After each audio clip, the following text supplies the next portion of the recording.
Hey everybody! So today we're going to take a look at this really cool set from Lego. So this is from their Harry Potter line of sets. It's set number 76449 and it's the Chomping Monster Book of Monsters.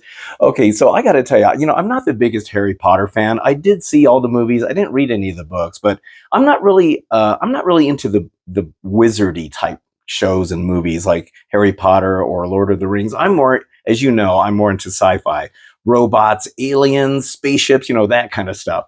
But I will say that one of the cool things in that movie was this, and it only had a short screen time. It was this monster, this book of monsters, and it was like this chomping thing. And there was a smaller version that they came out with, I think, a couple of years ago, and I did do a review on that one. This one's a bigger version, but what I like is it has the pullback motor on it.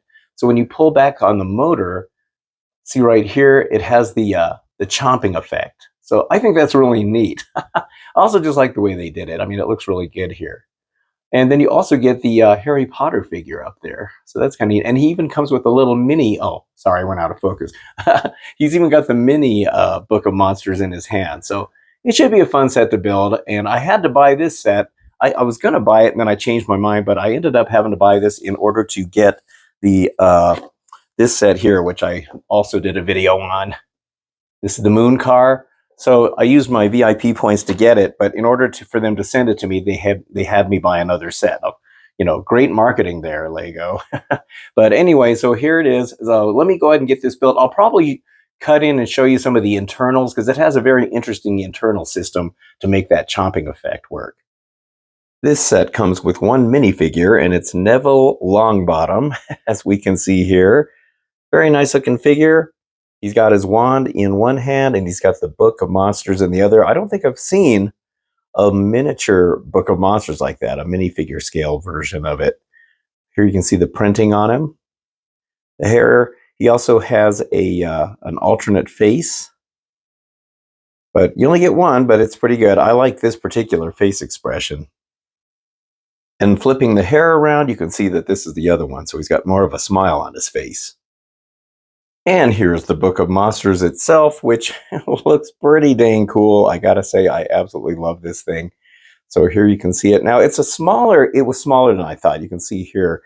For some reason, I was thinking it was going to be about maybe this wide, not including the little spike things on the side. So it just was a little bit disappointing to see that it was smaller. But it's no less detailed. I love all the cool detailing that they put on this. It was really fun to build it, too. Got this nice spine on the back. Here you can see the side. And then I also love the little eyes up here. And then this mouth is fantastic. And you can see that this opens and closes. And I'll show you the detail on the inside of it and how it works. But I do think it's pretty neat. Like I said, this part in particular on the top was one of the funner parts to build. On the top here, you'll notice that there was actually some printed tiles, which I was surprised. So it says here, the Monster Book of, and then you got monsters. So these are actually printed pieces. I was really glad to see that. I love these kind of vine-looking parts that they've got in here, and these little tusk pieces as well. The mixture of the dark brown and light brown is really well done as well. You can see how this was all done. So this whole section here is kind of a plate that you put together, and it just kind of snaps onto the main frame of this. And you build a whole frame inside of here. So here, if I open this up, now you can kind of see how this looks. Look at all the crazy stuff in here. So you can see where all of this is done into kind of like a framework. So you do all that part of it. And then here is the wheels, and there's that pullback motor. And I love that it has that feature. Got the little wheels here. These are caster wheels. These are the ones that have where they're attached to the motor. And then you'll see that there's this thing right here. Now see how that is going up and down? There's an oval-shaped piece right here. See how that's bumping that up and down? So that's what makes the mouth open and close when it's going across. I guess it would go this way, actually. But it's kind of a neat little thing. They just use these small little ball-type shaped things to make that work. So let's pull this back and try it out. So you have to really give it a good wind back here because it's like you have to get a lot of it wound up just to get it to go a little ways. You can kind of see it biting on the mouth part of it. I don't have that big of a table here, but you kind of get an idea of how this works. Let's see if I can do it from the front towards the camera here. Yeah, see, I mean, I don't have enough room. Let me go back this way. And you have to kind of push down on it. There we go. So, I mean, it works okay. I don't know. I think there could have been a little bit more biting action on it. I mean, if I move it forward, you can kind of see how this works. See how it's doing that? It's almost better just to push it manually than to use the wind-up motor. In fact, maybe they probably should have just done that.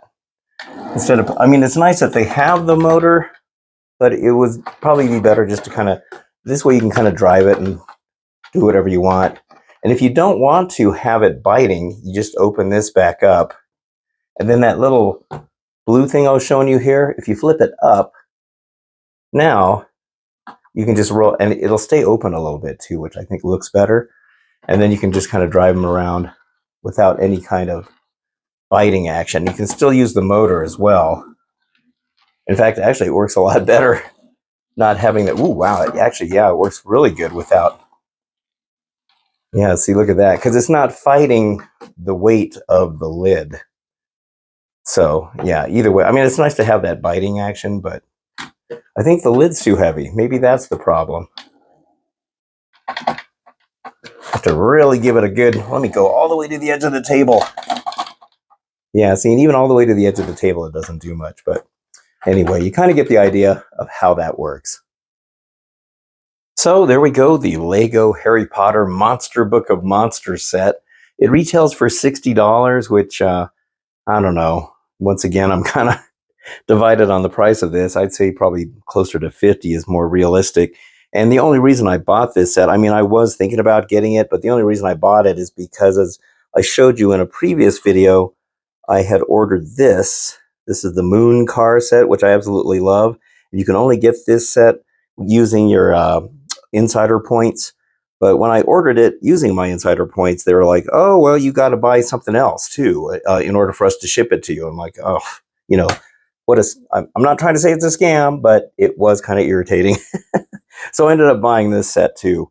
So anyway, it's a neat set. I do like it. I wish it was about $10 cheaper. I wish it worked a little better, that motor. I think they probably should have just forgot about the motor and just let us push it around, and that would probably save us another $15 that they've added to this set. And maybe that would be better. But it does look very cool, though. And it's probably one of the more interesting characters in that set of movies. But anyway, that's it for this video. I hope you enjoyed it. And if you did, don't forget to hit the like and subscribe buttons. I'd very much appreciate it. And until the next time, I'll see you on the next video. So thank you so much for watching, and have a good one.